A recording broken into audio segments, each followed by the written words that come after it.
पालघरमधनं आश्रमशाळांमध्ये तब्बल 500 पेक्षा अधिक विद्यार्थ्यांना जेवणातून विषबाधा झाल्याचं समोर आलंय। डहाणू आदिवासी विकास प्रकल्पाअंतर्गत येणाऱ्या 33 आश्रमशाळा आहेत। या विद्यार्थ्यांना रात्रीच्या जेवणातून विषबाधा झाल्याची माहिती आहे। रात्रीच्या जेवणानंतर सकाळी त्यांना मळमळ आणि उलट्यांचा त्रास जाणवू लागला।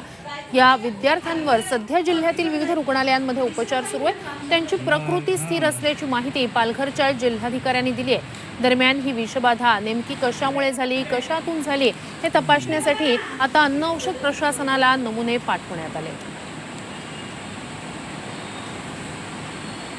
मुला-मुलींना उलट्या, जुलाब आणि मळमळ ही समस्या झाल्यामुळं त्या शाळेतले प्राध्यापक, जे काही मुख्याध्यापक किंवा जे वार्डन असतील, त्यांनी जवळच्या रूरल हॉस्पिटलला ॲडमिट केलेलं आहे आणि जवळपास 500 मुलांना अंडर ऑब्झर्वेशन खाली ठेवून म्हणजे OPDमध्ये ट्रीटमेंट देऊन त्याला डिस्चार्ज दिलेले आहे किंवा काही ठिकाणी देत आहेत।